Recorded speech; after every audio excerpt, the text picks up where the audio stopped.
Hello guys, ഇന്ന് നമ്മളുള്ളത് കൊല്ലം കണ്ണനല്ലൂരിലുള്ള ഷിഹാബുക്കയുടെ ഫാമിലാണ്. ഷിഹാബുക്കയുടെ ഫാമിലെ വിശേഷങ്ങളും കാര്യങ്ങളുമായിട്ട്. ഓക്കെ, നമസ്കാരം ഷിഹാബുക്ക. നമസ്കാരം. ഷിഹാബുക്ക എത്ര വർഷമായിട്ട് ഇപ്പൊ പശു വളർത്തൽ രംഗത്തുണ്ട്? ഒരു 10 വർഷത്തിന് മേലെയായി. ആണല്ലേ. ഇവിടെ ഇപ്പൊ എത്ര കറവ പശുക്കളുണ്ട് ഷിഹാബുക്ക? നമുക്ക് ഏതാണ്ട് ഒരു 10 പശുക്കൾ ഉണ്ട്. 10 പശുക്കളുണ്ട്. ഷിഹാബുക്ക നേരത്തെ എന്തായിരുന്നു പ്രൊഫഷൻ?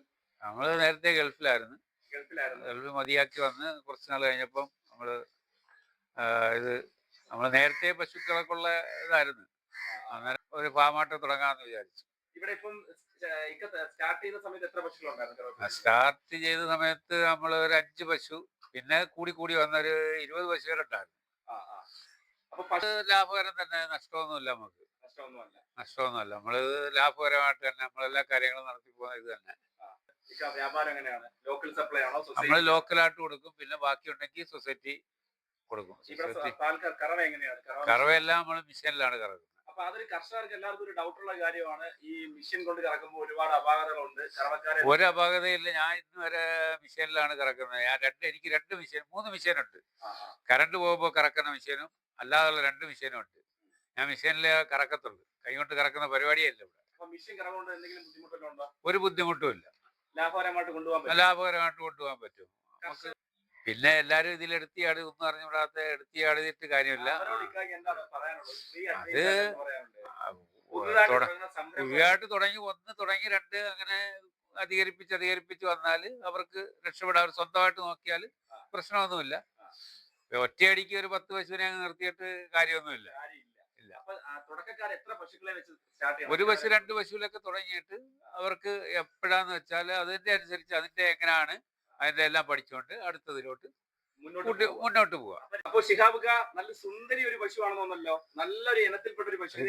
ഗിർ പശുവാണ് ഇത്. ഗിറിന്റെ പശു. അത് നമ്മളിവിടെ പെറ്റു വളർന്ന കിടാവാണ്. ഇവിടെ പ്രസവിച്ച പശുവാണോ?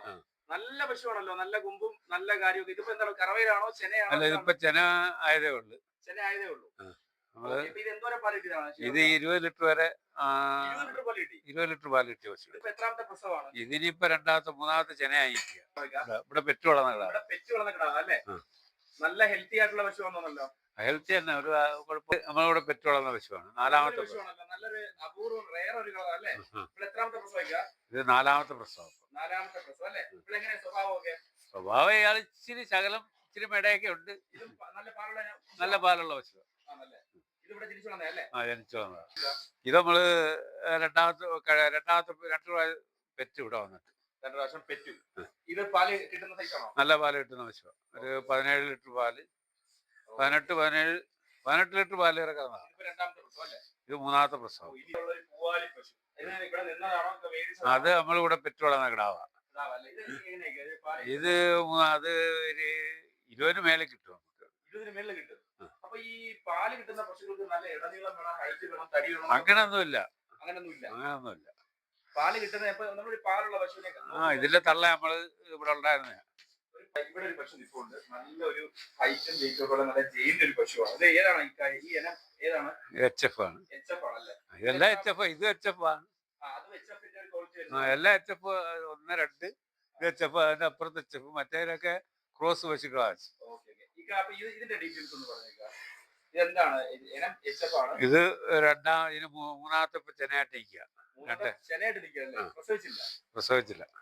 ഇതൊക്കെ എന്തോരം പാല് കിട്ടാൻ പ്രതീക്ഷയുള്ള പശുക്കളായിരിക്കും? ഇത് നമ്മള് 10, 18, 20 ലിറ്റർ വരെയൊക്കെ കറന്ന പശുവാണ്. ഇവിടെ കറന്ന പശുവാണ്. ഇതിനി പ്രസവിക്കുന്നത് 3ാമത്തെ അല്ലേ? അതിന് 3ാമത്തെ. നല്ലൊരു ജെയിന്റെ നല്ലൊരു അടിപൊളി പശു അല്ലെ? നല്ല ലക്ഷണമൊക്കെ നല്ല അടിപൊളി പശു. ഷിഹാബുക്ക ഇവിടെ പാലിനുപരി വേറെ എന്തെല്ലാം സാധനം ഇവിടെ സെയിൽ ചെയ്യുന്നത്, വ്യാപാരം ചെയ്യുന്നത്? നമ്മള് ചാണകം ഉണക്കി പൊടിച്ചു കൊടുക്കാറുണ്ട്. ഉണക്കി കൊടുക്കാറുണ്ട്. മിഷീനകത്താണ് വെക്കുന്നത്. മിഷീൻ എവിടെയാണ് മേടിച്ചത്? നമ്മൾ കോട്ടയത്ത് നിന്ന് മേടിച്ച. അത് എന്തോരം രൂപയാണ്? 2.25 ലക്ഷം രൂപ ആയ മിഷീൻ. ഈ 2.25 ലക്ഷം രൂപയ്ക്ക് നമ്മൾ ഈ മിഷീൻ മേടിച്ചാൽ നമുക്ക് ഉപകാരപ്രദമാവും. ഉപകാരപ്രദം എന്ന് പറഞ്ഞാൽ നമുക്ക് ചാണകത്തിന്റെ മണം അതിൽ അടുത്തുള്ള പരിസരവാസികൾക്ക് അടിക്കത്തില്ല. വേസ്റ്റ് മാനേജ്മെന്റ് ഉണ്ടാവത്തില്ല. നമുക്ക് മാനേജ് ചെയ്യാൻ പറ്റും. ഇതിന്റെ വെള്ളം ഇറക്കി വരുന്നതെല്ലാം നമ്മള് പുല്ലിനടിക്കാം. ഇതിന്റെ സ്ലറി നമുക്ക് പുല്ലിനടിച്ചു കൊടുക്കാം. ബയോഗ്യാസിലോട്ട് വിട്ട് ബയോഗ്യാസിൽ നിന്ന് വരുന്ന സാധനം പുല്ലിനടിക്കാം. ഇപ്പൊ ഈ ഷിഹാബുക്കയ്ക്ക് ഉണക്കച്ചാണകം എന്തോരം റേറ്റിലാണ് കൊടുക്കുന്നത്? നമ്മള് വലിയ ചാക്ക് 250 രൂപയും ചെറിയ ചാക്ക് 150 രൂപയും. പിന്നെ നമ്മള് കിലോയ്ക്ക് 10 രൂപ റേറ്റ് അങ്ങനെ പറഞ്ഞാണ് കൊടുക്കുന്നത്. അങ്ങനെ മേടിക്കുന്നുണ്ട്. മേടിക്കുന്നുണ്ട്. അപ്പം ഈ വീഡിയോയിൽ നമ്പർ ഇക്കട ഉൾപ്പെടുത്തുകയാണെങ്കിൽ കർഷകർ ആവശ്യപ്പെടണമെങ്കിൽ കൊടുക്കാൻ പറ്റുമോ? കൊടുക്കാം. ചാണകപ്പൊടി കൊടുക്കാൻ പറ്റും. ചാണകപ്പൊടി കൊടുക്കാം. നല്ല ഉണങ്ങി നല്ല ഫ്രഷ് ആയിട്ടുള്ള ഫ്രഷ് ആയിട്ടുള്ള ചാണകപ്പൊടി കൊടുക്കാം.